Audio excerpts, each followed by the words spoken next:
Side Hustle Show 176, Freelance Transformation from $300 technician to $20,000 consultant. Welcome to the Side Hustle Show, where aspiring part-time entrepreneurs learn how to turn their side hustle dreams into reality. Because your 9 to 5 may make you a living, but your 5 to 9 makes you alive. And now, your host, Nick Loper. What's up? Nick Loper here. Welcome to the Side Hustle Show. Great program for you today featuring Matt Inglot. He's a Canadian entrepreneur who's gone from, in his words, success to failure to success again. He calls the journey his freelance transformation, and it's taken him from doing $300 website building projects to serving as a consultant on $20,000 plus projects for high value clients. Now, several people have reached out and requested to hear Matt on the show, so you're going to hear how he decided what service he could offer, how he landed his first clients, and ultimately how he turned his high overhead local agency into a lean, mean, location independent consulting machine. You can find out more about Matt's agency at tiltedpixel.com. They build websites, which I know he'd agree is a gross oversimplification and cheapening of what they actually do. And he's got a blog and podcast to help freelancers over at freelancetransformation.com. Notes and links for this one are at sidehustlenation.com/Matt. And of course, while you're there, you can grab the free PDF highlight reel with all of Matt's top tips from this conversation. Now, before we dive in, I want to take a moment to thank today's sponsor, designcrowd.com. DesignCrowd lets you tap into the creative power of more than 500,000 global designers to create the perfect graphic design for your business. I'll be back to tell you a little bit more about Design Crowd after this conversation with Matt, along with my top takeaways from the call. But in the meantime, if you visit designcrowd.com/hustle or use the promo code HUSTLE, you can get up to $100 off your next design project. Ready? Let's do it. So in the early days, I needed money, quite frankly. I was in university and I had just been laid off from basically like a dream job for a student. I was working part-time at a high-tech startup. It was amazing. And about 3 months into it, the startup kind of ran out of money, which startups tend to do. So suddenly I was living on my own and I needed to pay for all my tuition, food, rent, and everything. So I had a choice to make. Do I go and find like a typical student job, start slinging coffees, flipping burgers, what have you? Or, what are my alternatives? So I happen to know how to build websites because I had built a website for a video game, like a fan site for a game called Worms. And out of that, I picked up HTML and PHP and all of these technologies. So I figured, well, why don't I try building websites for people? Okay, you'd built one to this point. It was just like kind of a side self-taught hobby. Yeah, I had built a couple websites, but like all for myself and for my own little projects and stuff. My Worms fan site, followed by like a website for like this little hosting business I had started, and a website for this little software program I was selling online. I was very entrepreneurial in high school. So, okay. but these were like all my sites. Now it was like a big shift because now I'm building a site for somebody else. So what I did was I said, okay, well, I'm a web developer. Like that simple of a decision. I'm a web developer, and I just started telling everybody that I knew that I built websites. There was no particular strategy behind that, no deeper thought process. I was just starting out. I didn't know what I didn't know, and that's part of what helped me succeed. I just went out there and I started telling people I built websites. Yeah, when you say I told everyone I knew I build websites, was that like at dinner with friends? Was that like a concerted like email effort to everybody? Was this like on Facebook, or was there even Facebook at that time? There was no Facebook. I got dragged kicking and screaming into Facebook a couple of years later. This was when Facebook was like underground.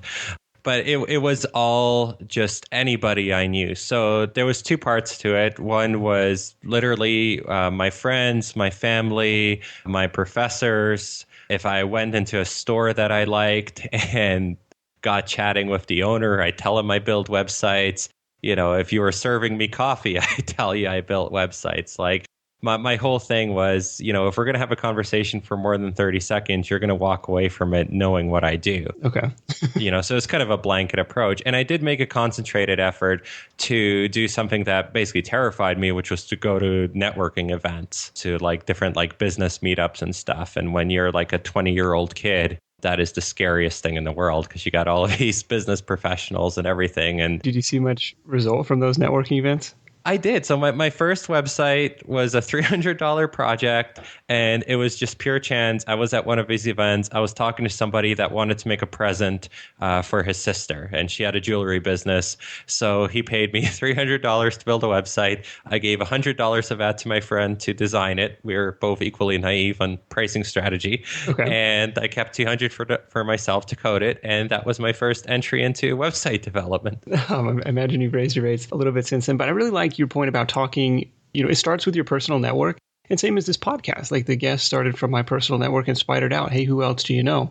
And the more you put that word out there, which is scary to do, and kind of getting over that shift of, building stuff for yourself versus building stuff for somebody else and attaching a price tag to it. Like I think when we were talking offline, I had gone down a similar path and had, quoted, even gone to the whole extent of like a couple phone conversations, quoted this project for actually a home builder, and I built Side Hustle Nation. I mean, it's all theme template driven, on WordPress now, but I built half a dozen sites like for myself. I could probably do this for somebody else too. And then kind of got cold feet on it. It was like, I don't know. Like, for some reason, I was just not really excited about it and didn't have the confidence, I guess, in my ability to do it for somebody else and charge money for it. So, but that wasn't an issue here, or maybe you had a little more hunger behind it. Oh, I had a lot of hunger behind it, but confidence is a key thing too. And at the beginning, honestly, unless you're one of a few people that are just naturally confident, you got to fake that confidence. I hate to say it, but that was absolutely true. It's kind of like going to the dentist or something else you don't want to do. You just kind of have to do it anyway, and then you realize, okay, maybe that wasn't so bad. And I've interviewed over 60 successful consultants now, and one of the takeaways for me was that starting small, starting with lower price projects, starting with your own network is actually a very legitimate way to get into it, because people get tied up into like, okay, to start, I got to create a blog and a Facebook page and business cards and all of this other exciting stuff and have a content marketing strategy. Whereas if you're just starting out, just start simple and get going. And you're actually going to be a lot further ahead than getting yourself tied up and trying to like build this big business right away. Yeah, absolutely. Yeah, I don't need business cards. I don't need a website. That's how it went for my wife and her photography business. It's just like, okay, we're gonna build a portfolio doing work for friends and family, and then we're going to go charge some paying customers with an ad on Craigslist. Totally legitimate way to start. I mean, I charged $300 for that first website. My rates kept going up. And I mean, now basically $20,000 minimum for us to have a conversation about a website. Wow. That's pretty good. So before we have made that transition from technician to consultant, what other ways were you marketing that business in that growth phase to kind of scale up to that $20,000 price point? Sure. So the networking did take me a long way. I was very persistent with that for a long time. Now my business is run entirely remotely, so I no longer go to local events and things, but I have a huge online network now. But the other thing I did that worked extremely well, and actually still seems to work to this day, is if you target clients locally, local SEO is honestly a gold mine, I'd say, in the vast majority of places. Because the thing with local businesses, even apparently in the case of web development companies, is unless you're like somewhere like New York or Toronto or just like this major metropolitan center, most local businesses are just not that great at local SEO. Meaning if you actually invest the time to learn how to do it, and then you do it, let's say every 3 months, go through like the local SEO checklist and do all the things you're supposed to do, like get reviews and get listed in directories and tweak your title tags and so on. It's actually not hard to do. Then you're going to gradually go up on the rankings, almost guaranteed. And that's what I did persistently. And after about 6 months of effort, it started paying off. And then for the whole time that I had my business in the town I was originally from, we were just killing it in rankings. Like sometimes we would have 4 listings on the Google homepage because you have your local results, you have your organic results, you have Google Ads, and then we had a YouTube video that was ranking very well.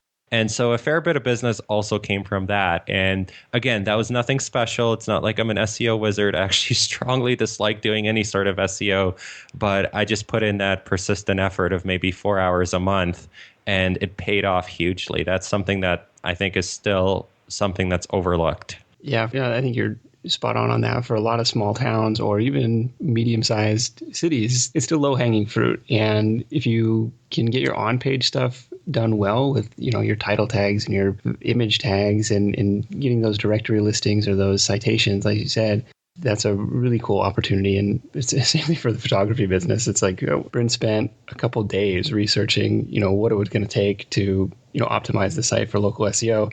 And within a couple of weeks of that, they were on the first page.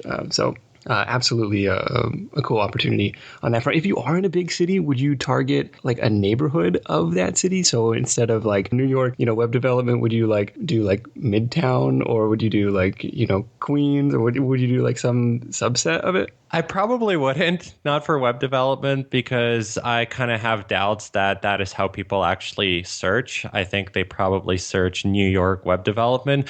But you know what? There's a flip side to it. So if you're in a place like New York, that's really a huge hub, especially for the marketing world. I mean, there are going to be basically 24/7 endless opportunities in terms of networking events you can go to, people that you can meet, agencies that you can talk to who could give you work.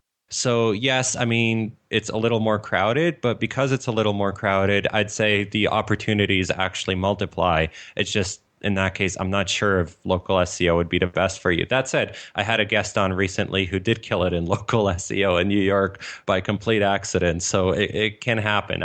I wouldn't count on that as a strategy. Where I lived, it was a population of 500,000 people. Okay, that's still a good, that's a big town.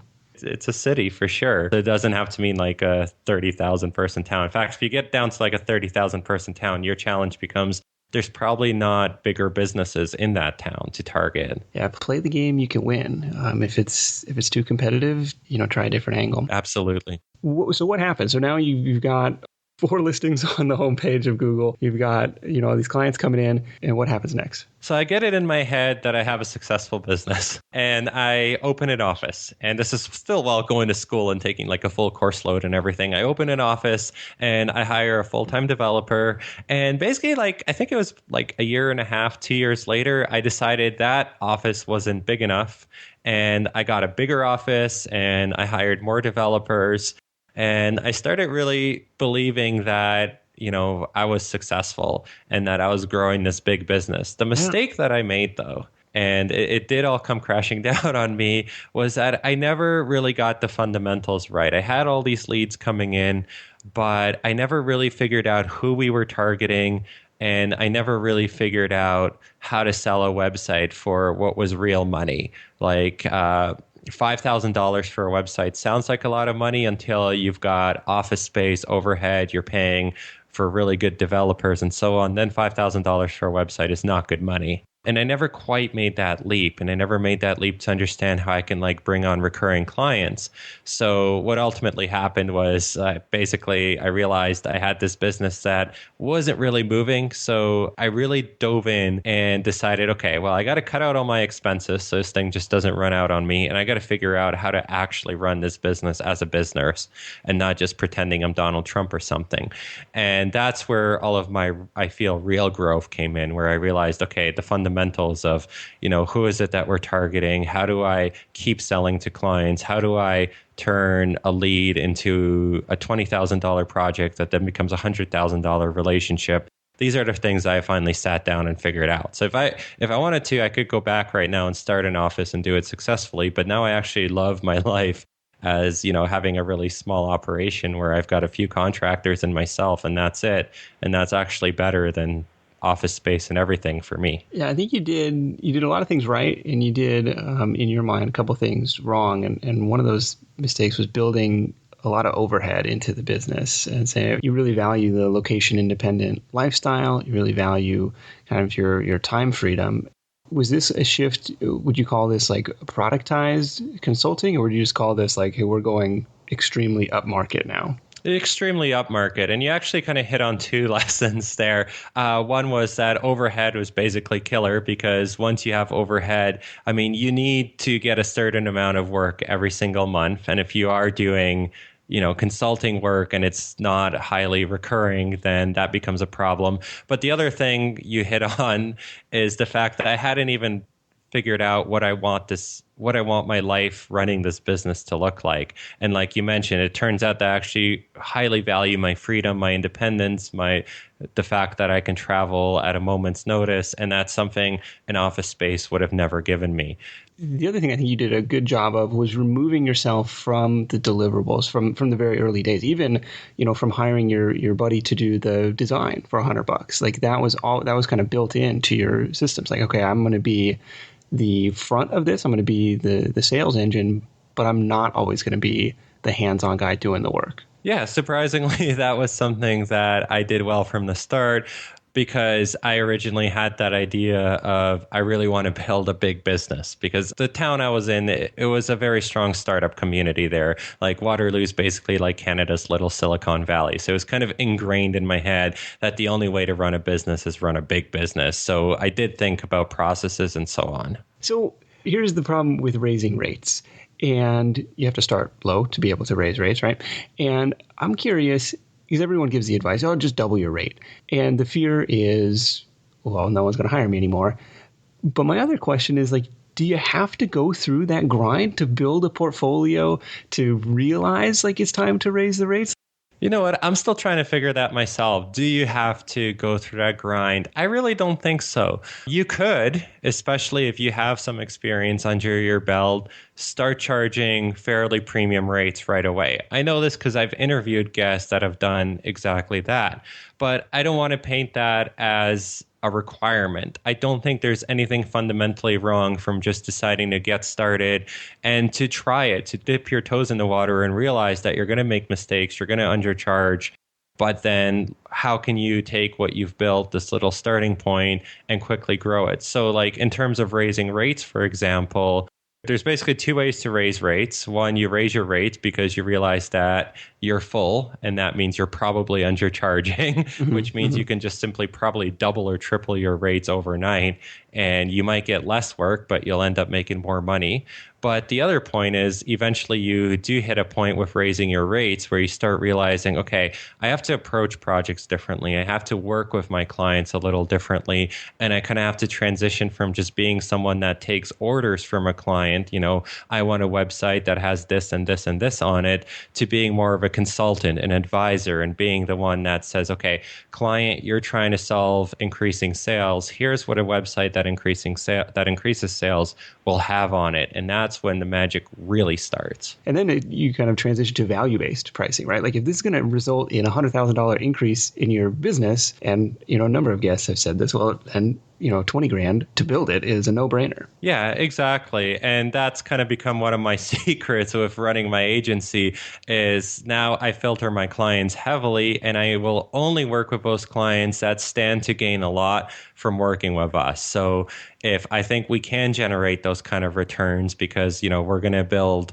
a website that's going to have a high impact for that business, then that's the kind of client I want, because they're not going to blink if the website's going to be like $20,000 or $50,000 or whatever it may be, because it's very easy to create a business case for doing the work. Whereas if a local restaurant wanted to hire me and I told them their website's going to be $20,000, they're probably they're either politely or not so politely going to tell me to go away, because, if I can build a $20,000 website for them, and it's going to be amazing, but it might not generate $20,000 worth of value for them. So do you think that people like just starting out, like, could I go out and pitch like a $20,000 job without going through that whole like portfolio building process? Or, I think it's as much a confidence issue as it is like a value issue or a sales issue.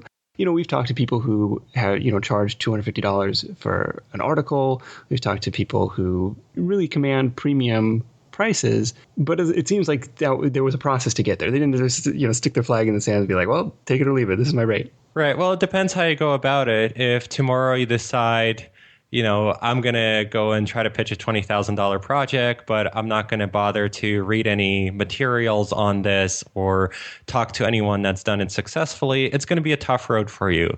Maybe still doable, but a tough road. Whereas, for example, if we decided to get together and work together for a month, I could definitely get you in a month pitching a $20,000 project, because there are very specific things you need to do in order to get to that point.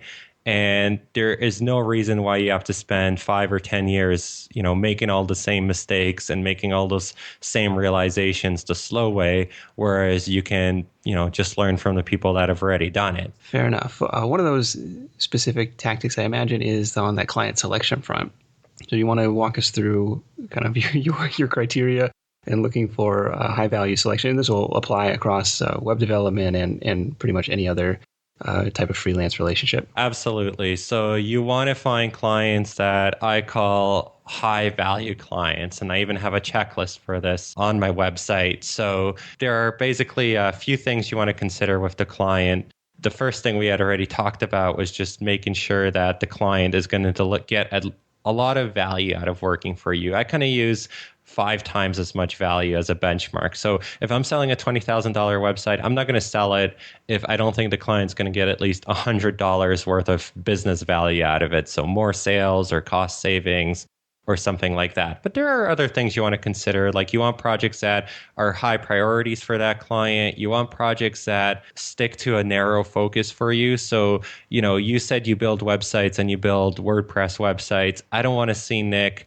waking up tomorrow and deciding to take on a Joomla project just because he thinks he can. You probably can, doesn't mean it's a good idea. It's much smarter to do a lot of similar work so that you can kind of reap the benefits of doing the same thing over and over. So you're kind of talking along those lines of niching down, of saying, okay, I'm going to serve this particular industry, or I'm going to build this particular type of site. Is that what you're talking about? Yeah, absolutely. Niching down by specific industry or specific problem that you solve is even better. People oftentimes make the mistake of niching down by technology. You could say I'm a WordPress developer, but a technology is a tool. Whereas if you really focus down on a specific problem that a business has, or even a specific industry, right away, it becomes much clearer to you where your clients are, how you can find them. And it also makes it much easier to stand out amongst all the people that just call themselves a WordPress developer. Right. I don't care what you use to get the job done. This is what I want at the end of the day. Yeah, exactly. And quite frankly, the people that have the biggest checkbooks and the biggest checks to write to you don't even know what WordPress is. No, that's a really good point. I don't care. Yeah, you're using InDesign, you're using whatever tool, doesn't really matter. Like, this is the deliverable that I'm after. Absolutely. And this is the big expensive problem that we're solving.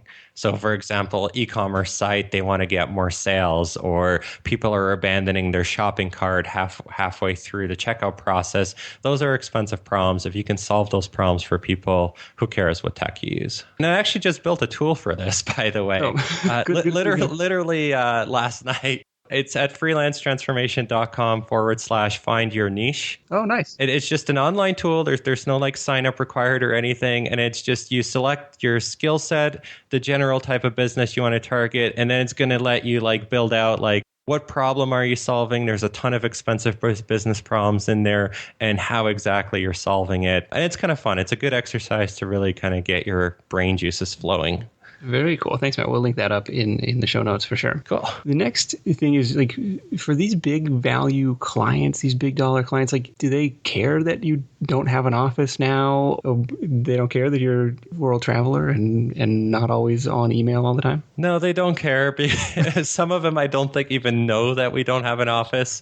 It just really doesn't come up. So one insight I got was actually from my accountant, because what I noticed with my accountant is anytime we needed to meet about my financials, he always offered to come to my office.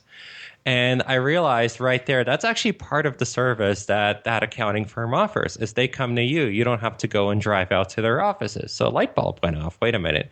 Why do I have an office? So then I started going to people's place of business instead of having my own. We make house calls. Okay. It's 100%. It's the easiest thing to do. If you don't want an office and you don't mind targeting local businesses, just go to their place of business. And honestly, 9 times out of 10, the whole idea of you even having an office will not come up. And since then, I've transitioned to completely remote, and there's some more advanced things with working completely remotely, but that's just a simple hack. Just go to their place of business and you're set. For these high value clients, I imagine nowadays they're finding you, but in the early days of this transition, were you like making proactive pitches or were you bidding for jobs on work or something like that? So everything I built up through my network. So I was definitely pounding the pavement. I didn't have a network. When I say my network, I didn't actually have a network. I had to engineer a network for myself because I was a 20-year-old university kid, and yet when if you fast forward it like 2 years later, I had quite the LinkedIn profile built up and everything.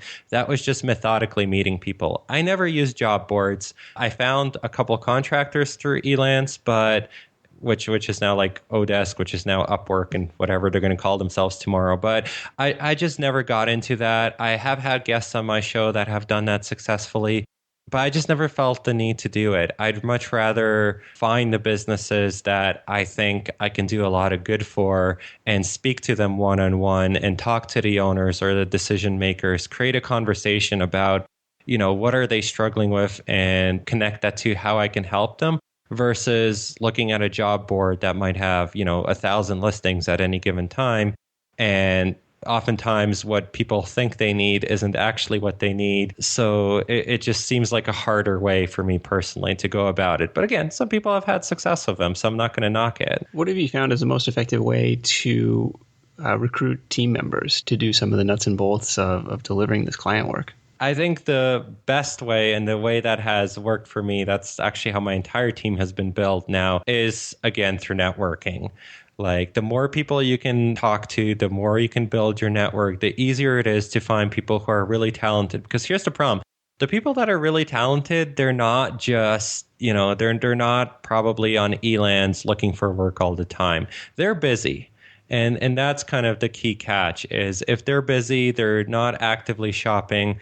Therefore, just like trying to find employees, the trick is to figure out who knows them and who knows these rock stars rather than trying to find them online, because oftentimes they're not there. There are a couple hacks, though. Like if you are looking to hire offshore, and there are some caveats with that because now you got language barriers, time zone issues, and so on. You can sometimes find really good people on job boards, but you can also find really good people in that country's local job listing. So for a while, I had an amazing Polish developer, and I found him like through, I think, a local job board in Poland that was all in Polish and everything. And I had to use Google Translate and everything. Oh, yes. But they're looking for jobs in their country, but thanks to the internet, they can work from anywhere. So I basically just offered them the equivalent of like a full-time Polish salary. And that actually worked out really well. Okay, that's it. That is an interesting hack. Do you ever worry, so you're kind of targeting these companies for ongoing engagement. Are you always the point of contact with the customer, or do you have them communicate with their developers at all? I am always the point of contact. At one point, that wasn't the case. I had a project manager, but again, making some realizations about what I actually enjoy about my business and what I want to do with my business. Right now, I am the current point of contact, and right now I don't plan to change that. I don't plan to grow the agency much bigger, and I love my clients. I love communicating with them. And I think being the point of contact is the most important part of a relationship. Like how you communicate with your client determines probably more than the actual work almost, how they view your work, how they view that relationship, their willingness to keep working with you. And it's also the world's like greatest upsell opportunity. Like the way I turn $20,000 projects into $100,000 relationships is all communication. Whenever I talk with my clients, I'm finding out what are they struggling with right now? How is their business going? And so many times I've just learned how to connect the dots to, hey, you should be doing this or you should be doing that. And next thing you know, that's an extra several $1,000s that we wouldn't have had.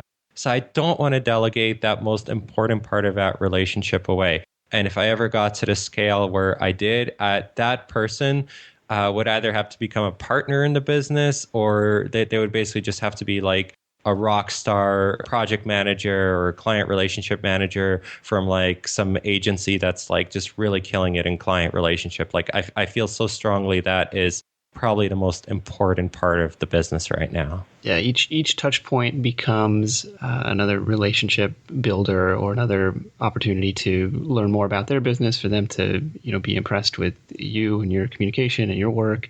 I think that's pretty smart. Keep that one in-house. Yeah, absolutely. Because I don't want to have to keep taking on new clients. So would I rather sell 10 times as much work to one client or have to get 10 new clients? I mean, the math is just amazing in terms of selling to existing clients. And I think it's the biggest mistake even freelancers that are basically starting out make, is they'll do a project for a client and they'll basically just toss that client to the curb. Whereas that really should be the start of a much, much bigger relationship. Matt, really interesting stuff. And I think you definitely some food for thought for everyone to think about. Well, actually, I'm curious, what's a typical work week look like for you now? How many hours you put in?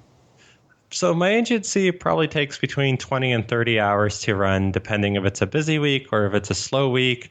And so I basically divide my time in half between running the agency and then running freelance transformation. So on a given day, I might be managing client projects and doing sales and stuff like that. Or I might be interviewing awesome freelancers and writing freelance content, or doing something like building that niche finder that I built yesterday for the heck of it. Cool. Well, Matt, thanks so much for joining me. It's freelancetransformation.com. And if you want to check out his agency, it's tiltedpixel.com.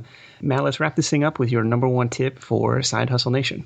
Pick one group of people, one group of businesses that you want to target. You're not married to this group. You might decide that you hate working with them, but just start serving someone concrete. Don't say, I build WordPress sites for small businesses. A really quick hack in positioning is to just go and pick some industry. So, for example, home builders, and focus on building websites for home builders. In 6 months, if you find out that was a dud, no problem. But that is the fastest way to figure out an addressable market, so a market where you can actually pick up the phone, go to home builders and start dialing, or go visit their offices, or go to home builder associations, or go to networking events that are going to have home builders there. Just narrowing that focus down gives you amazing clarity in terms of trying to find where the heck these clients are hiding. That's a great niche, by the way. Sell one extra house. What's that worth to them? Oh, yeah. I have a home builder client. I understand. Perfect, Matt. Thanks so much for joining me, and we'll catch up with you soon. Thanks for having me, Nick. This edition of The Side Hustle Show is brought to you by designcrowd.com. When you need design work done in your business, a logo, a banner ad, a book cover, where do you go? With DesignCrowd, you can get several designers submitting their own concepts and ideas instead of trying to do it yourself or hiring just one freelancer. Here's how it works. First, you're going to visit designcrowd.com and post a description of the design you need done. Then DesignCrowd invites its 500,000 designers to respond with their own ideas. Over the course of the next week or so, a typical project is going to receive 60 to 100 plus different designs from designers all around the world. When the contest ends, you get to pick your favorite and approve payment to the designer. If you post a project and don't find a design you like, DesignCrowd has money back guarantee. Check out designcrowd.com/hustle to get up to $100 off your next design project. That's designcrowd.com/hustle, or simply enter the discount code HUSTLE when posting a project on DesignCrowd. So my top takeaways from this call with Matt. Number one, inventory your skills. When Matt lost his job, he took inventory of what he could do, and as it turned out, he had the very valuable skill of building websites. But even if you don't, the takeaway for me was that he built those skills on his own time. He was self-taught, working on his own projects, and that's something that anyone can do. Number two, it starts with your own network. And what I mean by that is, for each person you tell what you do, think of it this way. You're not just telling that one person. It's like you're telling their entire network too, because all of a sudden, if somebody asks them for help in a particular area, or they see a need for your service, they know a guy, they know you, and they can pass along an intro. Number three was to look for clients with a big upside. So Matt said he tries to deliver 5 times value, 5x value, but I've heard others say 10x or even 20x to make it an even bigger no-brainer for clients to say yes, right? So if you can get potential clients to see the return on their investment, like they're not going to spend that money unless they see that return, especially business clients. Like if they can see that return, price is no longer an issue. If you like this chat with Matt, grab the free PDF highlight reel with all his top tips at sidehustlenation.com/Matt. And that's it for me. I'm about to go on a recording rampage the rest of this month and hopefully build up a queue of great episodes for you. So if there's any particular topics you'd like to hear covered, shoot me a note. It's just nick@sidehustlenation.com, or Twitter works too. I'm at Nloper, Nloper. I want to thank you so much for spending some time with me today. Until next time, let's go out there, make something happen, and I'll catch you in the next edition of The Side Hustle Show. Hustle on. Thanks for listening to The Side Hustle Show at www.sidehustlenation.com.